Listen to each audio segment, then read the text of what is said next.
Hello friend, welcome to it and repeat. কেমন আছো সবাই? আশা করি সবাই খুব ভালো আছো। আজকে আমি তোমাদের বানিয়ে দেখাবো ঘরে থাকা উপকরণ দিয়ে সাম্বার মশলা কিভাবে বানাতে হয়। চলো তাহলে পুরো রেসিপিটা দেখো। আমার সাম্বার মশলাটা একটু হালকা কালার এসছে, সেটা কেন এসছে সেটাও জানতে পারবে। তার জন্য পুরো ভিডিওটা কিন্তু দেখতে হবে। চলো তাহলে শুরু করি। এখানে আমি ঝালকা শুকনো লঙ্কা 3-4টে নিয়ে নিয়েছি।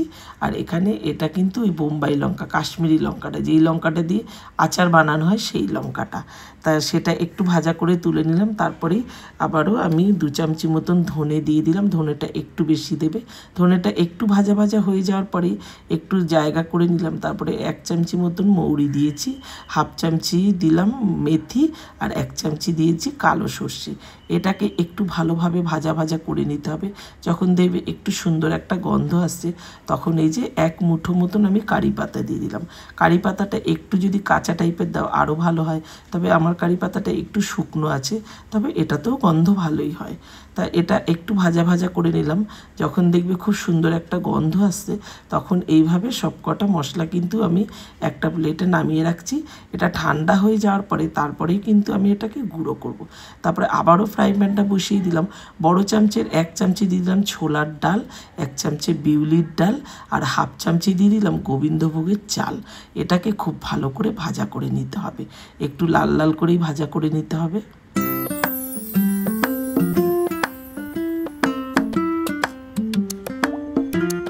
দেখো এটাও ভাজা হয়ে গেছে। এটা কিন্তু আমি একটা আলাদা জায়গায় ভাজা মানে তুলে রাখলাম। এটা একটু পুছে নেবো, যেহেতু ওই মশলাগুলো সবই পরিষ্কার ধোয়া আছে, আর চাল ডালটা তো ধোয়া নেই, তার জন্য এটা একটু পুছে নিতে হবে।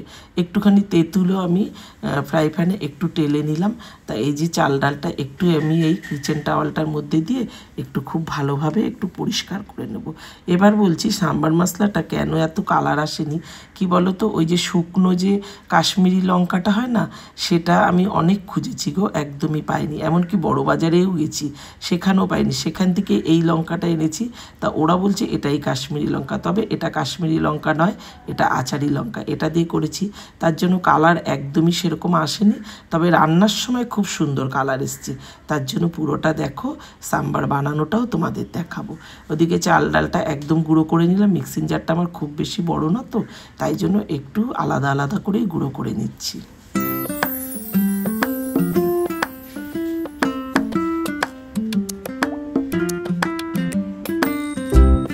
প্রত্যেকটা মশলার মধ্যে দিয়ে দিলাম, তেঁতুলটাকেও দিয়ে দিলাম, একটুখানি হলুদও দিয়ে দিচ্ছি। তারপরে এখানে হিং দিয়ে দেবো। এখানে আমি 2 মুটকি মতন হিং আমি দিয়ে দিচ্ছি। হিঙের গুঁড়ো, গোটা হিং থাকলে সেটাও কিন্তু দিতে পারো। এটা গুঁড়োটাই আমি দিয়ে দিচ্ছি। তারপরে এখানে আমি গোলমরিচের গুঁড়ো দিচ্ছি।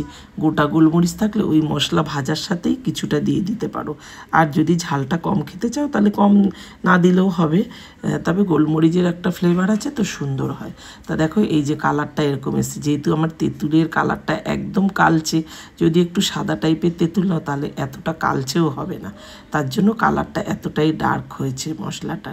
তা সব কিছু পুরো মশলাটা আমি চলো মিশিয়ে তারপরে এটাকে কৌটোতে ভরে রাখবো। বেশ অনেকক্ষণ, মানে অনেক দিন কিন্তু এটা কৌটোতে ভরে একদম এয়ারটাইট কন্টেনারে ভরে, একটু ঠান্ডা হলে তারপরে এয়ারটাইট কৌটোতে ভরে রেখে দেবে, বেশ অনেক দিন যায়। আর সাম্বার কিন্তু ভীষণই হেলদি খাবার, একদমই তেল থাকে না, কিছু থাকে না। এই হলো সাম্বার আমার হয়ে গেল, সাম্বার মশলা বানানো। চলো এবার সাম্বারটা বানিয়ে তোমাদের দেখাবো আজকে।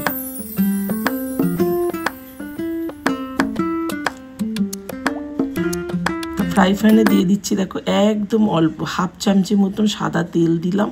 এখানে 2খানা পেঁয়াজ আমি ডুমো ডুমো করে কেটে রেখেছি।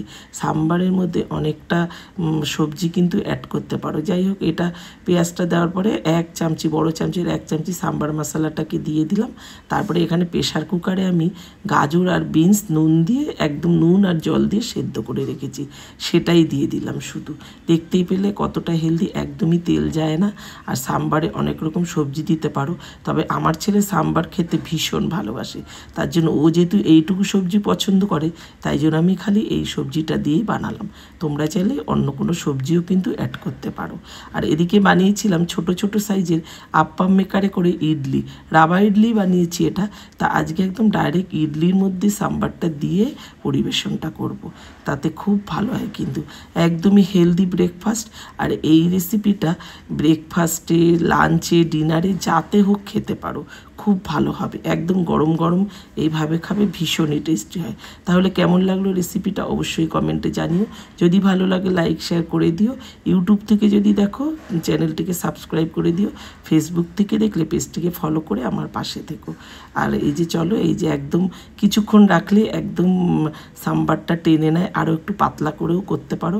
আজ আসি, সবাই ভালো থেকো, সুস্থ থেকো, সাবধানে থেকো, টাটা।